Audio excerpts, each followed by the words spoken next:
to the money issue. We're talking about a budget that's going to come forward here, and Donald Trump, Ned Ryun, wants to increase defense spending by 10% to the tune of $54 billion, but simultaneously wants to make sure that there's no increase in the deficits. In other words, the money's got to come from somewhere. So where do you think, Ned Ryun, he's going to take the money from? That's a great question, Trish. I mean, he can't have everything. At some point, he has to decide something's got to give. Of course, I'm all for building up the defense. Again, I'm not into nation building, but I think that our military does need to be built up. But I think that Trump's going to have to look at it and understand, okay, I can't get everything, and he's going to have to prioritize, what do I really, really want? Do I want to put a lot of money into the military spending? Do I want the infrastructure bill? At some point, where does the money come from? The taxpayers are the ones that obviously fund our federal government. We can't be increasing taxes here. So I think the thing that's always interesting to me about government is government seems to think that it can always increase its spending, 5% basically every year, whereas in the real world, corporations have to say, we're not really sure our revenue is going to go up the next year. I appreciate you saying this, because, you know, I once got in a very heated argument with a former OMB gentleman about this very issue, because I agree with you.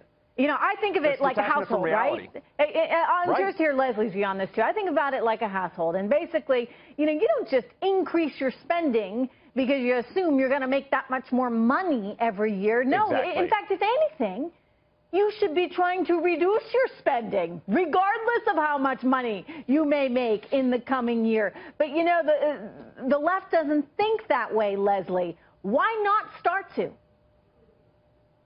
Well, I think if you just look at what the president is proposing, remember, it is a proposal. I mean, Congress has to greenlight this.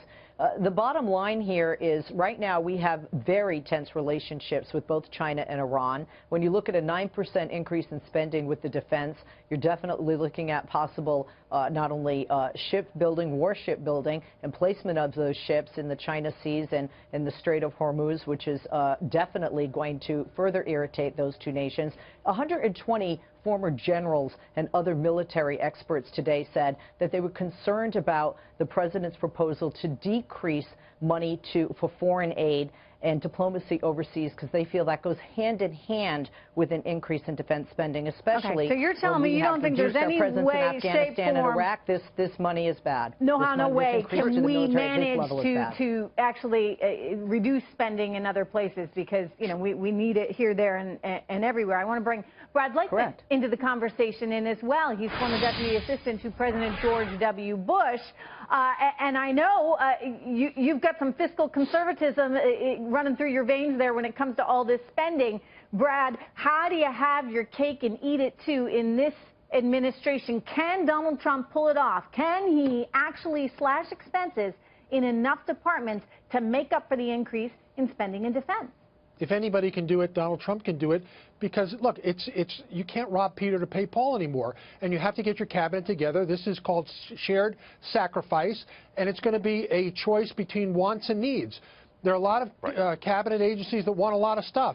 The question is, what do you need to provide the best services for the money that's provided? And you know what? There's a lot of waste, fraud, and abuse. There's also a lot of choice in government. There's a lot of things that government likes to do that they don't do very well. And the president already started by executive order and reducing regulation, things that is under his control, to start stripping away the burdens of government. So I believe Donald Trump's going to get the heads of his departments together. He's going to tell them it's time for tough love, shared sacrifice. You come back to me and tell me what you can live with. In fact, that's what they communicated today. Sean Spicer said, look, we're leaving it up to the departments. We're not going to throw numbers out there, and we're going to give them the opportunity to come back to us.